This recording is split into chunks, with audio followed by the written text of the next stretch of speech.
Hello and welcome to the BRR Legal Brief, where we bring you the latest legal issues affecting corporate Australia. With a price on carbon being introduced in Australia from 1 July this year, many entities will now be considering whether they need to obtain a financial services licence. Joining me to discuss the scheme and also the many issues that arise is Fiona Melville, who's a partner from Middletons. Fiona, welcome. Thank you. Well, Fiona, the Clean Energy Regulator has identified 248 liable entities under the Act. Will they all need to obtain a financial services licence?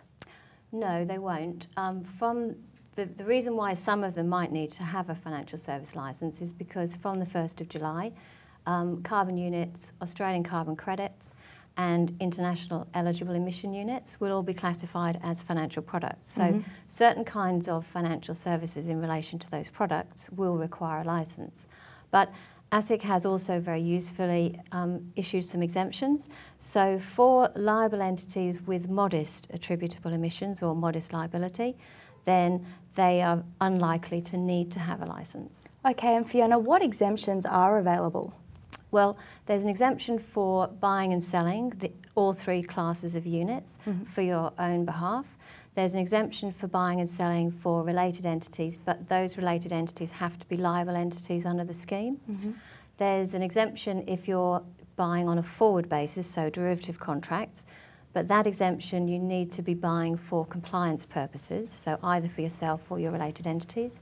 And then there's also a narrow exemption for making a market if you're one of the trade exposed entities who gets free units. So the idea of that being if you've got free units, the purpose of getting them is to sell them to pay your electricity bills, and so you're obviously going to need to be stating the price that you're willing to sell them for, and so the government have agreed to have a specific exemption for those entities. Well, Fiona, there seems like there's a long list of exemptions there. What will cause entities to require a licence? Primarily, what will cause them to require a licence is forward trading for non-compliance purposes. And it's very easy to be caught in that category because you might start off thinking that you're forward purchasing for your own compliance, but then it might be partway through the year your emissions profile drops, so you don't actually need as many units. And so at that point, you might then start to readjust your portfolio. If you then start to sell those units, you're no longer buying them for compliance reasons. And then secondly, if you're a large liable entity and so you've got a significant liability, you're almost certainly going to want to have an active trading desk. And your active trading desk is going to be buying and selling units regularly, which means they'll be regularly stating prices. And that falls into the category of making a market. And then finally, you'll need a licence if you're advising. Okay. Well, in Australia, we are having a fixed price for the first 3 years. Does that make the need of getting a licence pressing in the early stages? Theoretically, no, because for the first 3 years, as you say, entities will simply be writing a cheque to the regulator. However, if you're a large liable entity, you're going to know that you have a liability going forward, and from 2015, the prices will be market priced. And I'm on the Australian Financial Market Association's Carbon Committee, and on that committee there's a variety of banks and brokers. So for example, there's ANZ, Westpac, NAB, CBA, and they all expect trading to start fairly quickly. That's likely to be trading in international units that can be used from 2015 as opposed to carbon units. Okay. And Fiona, obviously we have the starting point from 1 July this year. Will entities need to obtain a licence before that time? The government realised that there's going to be a lot of entities who are going to apply for licences. So what they've done is put in some transitional provisions. And so the transitional provisions on the face of it mean you don't need to have a licence to do certain activities. But in order to take advantage of the transitional provisions, you have to register with ASIC. It was started 1st of May and it goes through to 30th of June. So it's just 2 months to register. Then you register the fact that you intend to apply for a licence or you intend to vary your licence.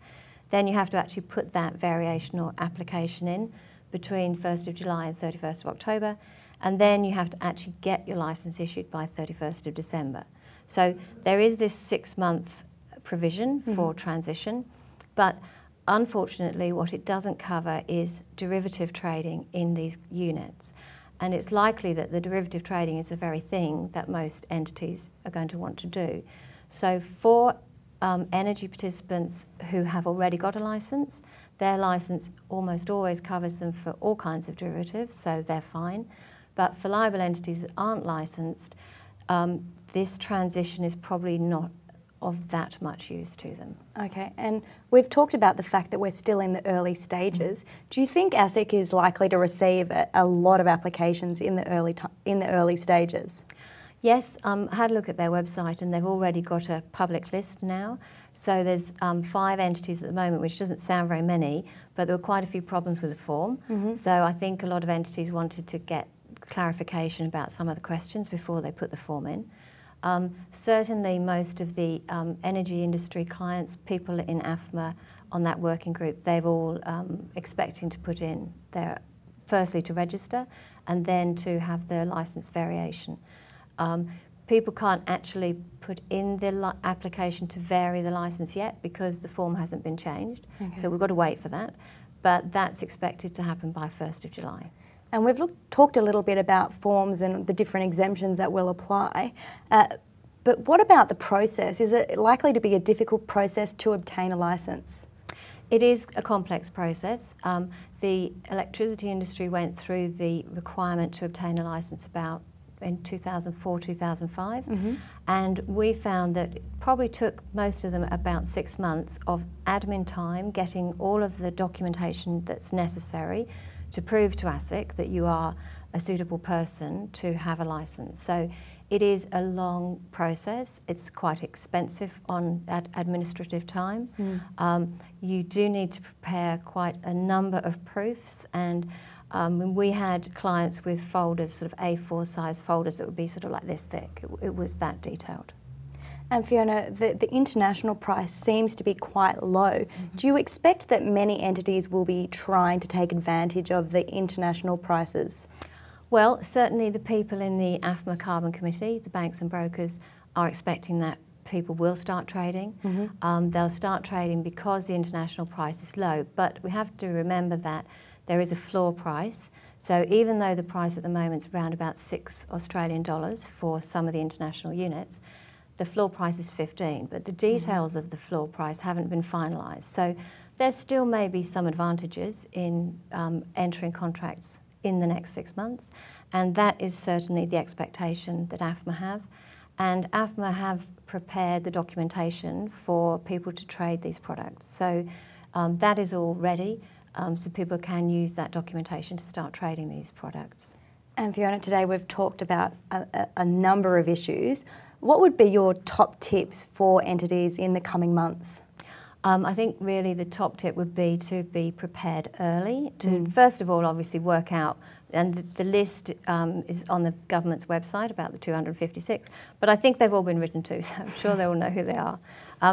They need to first of all decide, are they going to go for a licence? Because there are exemptions, and if their liability is small, they don't need to have a licence. But if they decide that they're going for a licence, then they should start putting together a team pretty quickly, because one of the things every licensee needs is a responsible manager who's going to be responsible for that part of the business, and those people have to be qualified and experienced in dealing in these products. So if all of a sudden we're going to have another, say, 50 licensees all trying to find a responsible manager, that's 50 responsible managers. And I think that the number of qualified people is going to be quite a tight fit there. So that, I would say, move early. Oh, it certainly sounds like some good advice. Thank you so much for joining us today. Thank you. And listeners, of course, thank you for joining us. We hope that you can join us next week for our legal brief.